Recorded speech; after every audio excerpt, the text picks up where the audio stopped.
Brothers and sisters in Christ, God bless you. This is Father Moses. I'm recording this video for the Holy Mother of God Orthodox Church, Georgetown, Texas. This is April 2023. I want everybody to be up to date on what is going to be happening in the next week and a half leading up to Pascha. So this Thursday, 6 p.m., we have the vigil for the Annunciation. Annunciation always falls on April 7th because it is 9 months to the day before the birth of Christ, which is January 7th. So Friday morning, we will have the Divine Liturgy for the Annunciation, which is one of the 12 great feasts of the Church. The Holy Fathers tell us that whenever possible, we should absolutely try to take these days off of work because there's a special grace that comes with the services. At the end of the liturgy, we will have a fish meal because this is one of the few fish days in Lent, essentially aside from Palm Sunday. And after that, we are going to have a Vespers in the early afternoon, probably about 12:30.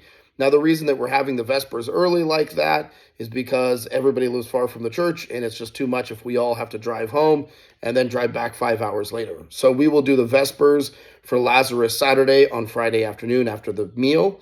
Saturday morning is Lazarus Saturday, which is the liturgy celebrating the resurrection of Lazarus from the dead, and obviously the foretelling of all people going to be risen by Christ at the end of all time.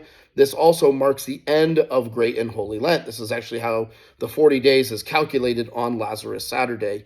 At 3:30 in the afternoon, we are going to have baptisms, and this is actually one of you could say maybe a half a dozen days throughout the year that were traditionally used for baptizing people into the Orthodox Church. We will have Jean-Baptiste Leon and Miss Catherine at 3:30 p.m. They will be baptized at the church, followed by a meal.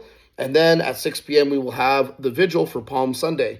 Palm Sunday, the 9th, is technically the start of Holy Week, which is not considered Great and Holy Lent. It is the way that the fathers have calculated. That's why we actually fast more than 40 days. So Palm Sunday will be a fish day. We will have palms and pissy willows in the church.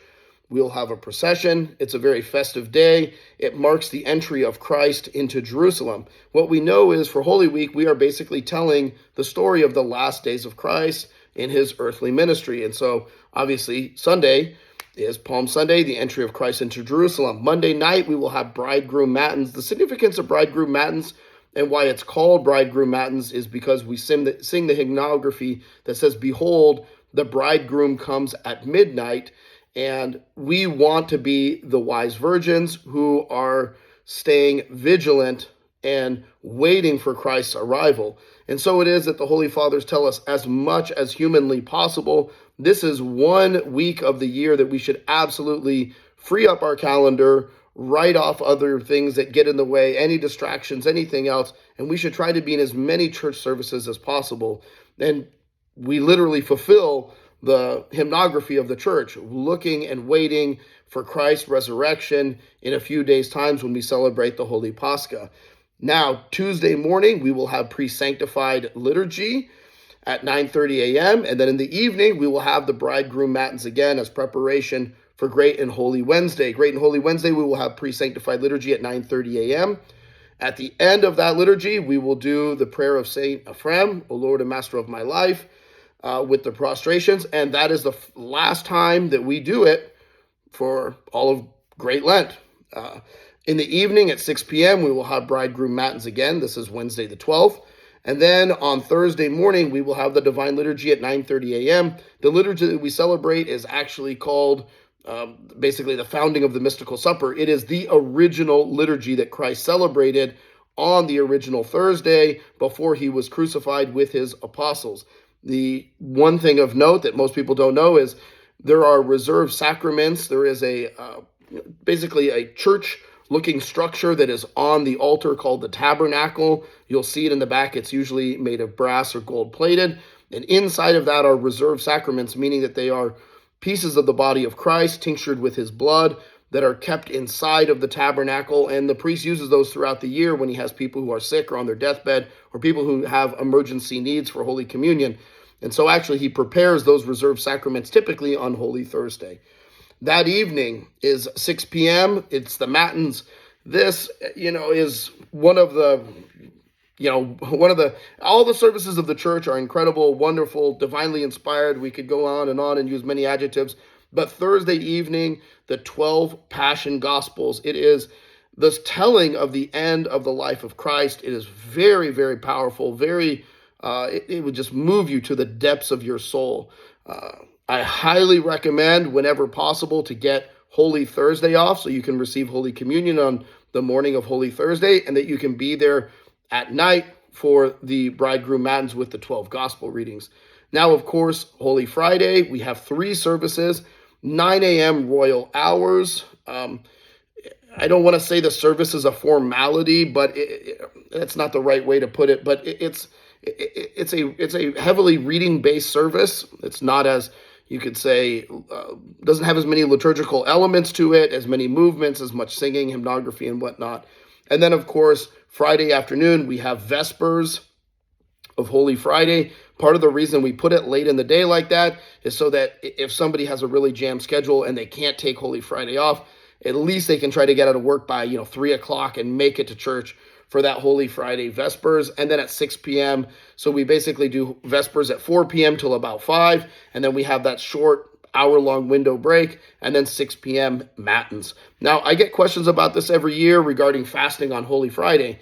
There's a lot of ways to do it. I mean, one way to do it is that people don't eat or drink anything all day. Another way to do it is that people don't eat all day and then drink water after sunset on Holy Friday. Another way to do it is that you drink water during the day and eat a meal after sunset on Holy Friday. Each person has to kind of figure out what works best for them and is able to keep them in a prayerful state.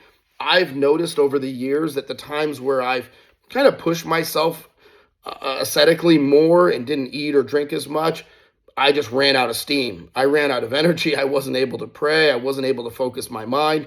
It seemed to have kind of I don't know what the word I'm looking for is, but it's counterproductive. That's the word I'm looking for. The point is that fasting and prayer go together. If we fast so hard that we can't pray, there's something probably wrong with that. So as a baseline, if people are able to, I always recommend trying to at least go the day without food until sunset and drink water during the day as needed. And then we go right into Holy Saturday, 9 a.m. Divine Liturgy. It's one of the weirdest things. It happens every single year. People end up skipping Holy Saturday morning Divine Liturgy that has all these Old Testament readings about the resurrection, and it's a very theological, powerful service because they're preparing Pascha baskets or resting or waiting for Pascha that evening. I will tell you that if anything, trade on the cooking. Cooking for Pascha is not that important. I really have never even done it. I just kind of eat whatever shows up, and then in the next day or two, I find something delicious to have. And usually there's always something at Pascha. Everything on Pascha tastes delicious anyways.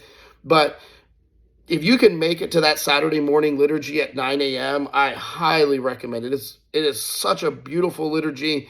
The readings are fantastic. I mean, it's a long service, but it's well worth it. I mean, there's a reason that it's on Holy Saturday. It's not to be missed. Then, of course, in the evening, we have the reading of the book of Acts. We will start it this year at 10:30 p.m. Last year we started at 11 and we didn't even get close to getting through it. So we will start the book of Acts around 10:30 on that Holy Saturday, the 15th. And then at 11:30, we will do the Pascha, the midnight office, which is called the midnight office, which is basically that in-between service, where all the lights are extinguished and the priest comes out with the candle and everyone lights their candles at the end of it. And then we begin to process around the church for the beginning of the Divine Liturgy. Well, technically we start matins and then we go into the Divine Liturgy at midnight for Pascha. I think that covers about everything. Oh, the last thing I was going to say is that on Pascha itself at 3 p.m. in the afternoon, we will have what's called Agape Vespers, which is the Thanksgiving Vespers for the Pascha, and we will have the Easter egg hunt at the church for the kids. I hope I'm not missing anything. If I am, please leave a comment below. I'll try to respond to it or message me directly. But that gives you an outline for about the next week and a half, all the services that are happening. Number one thing that I can tell anybody is, from experience, so much of the joy of Pascha is wrapped up in Holy Week. And Holy Week, you can have the most profound time praying during Holy Week, and it just adds another level to Pascha. Like it really elevates your soul. It puts you in the I don't want to say the right state of mind, because it's not the right state of mind. It really puts you in the right state of heart. It really helps you to focus on what is happening in the life of Christ and how we are supposed to be living. And the fathers tell us that there's this immense grace that is in the church during Holy Week. So as much as we're able to, we should move everything around in our schedule to make time to nourish our soul, because this Holy Week only comes once a year, and it is truly a divine nourishment for the soul of the believers. I pray that God keep everyone safe and protected during this time. Just like any feast that's coming up, expect extra temptations. We're in the final stretch. Obviously, there's many temptations, difficulties during Great Lent, and the devil is always prowling around trying to catch people in laxity or anger or any kind of passions that he can trip them up with. So don't expect anything different these last 2 weeks, but really try to be focused and diligent on saying the Jesus prayer, remembering what time of year it is, remembering what the goal is and why we've been fasting and why we've been preparing ourselves for Christ's great and holy Pascha. May God keep and bless all of you, and God willing, I'll see you at the services.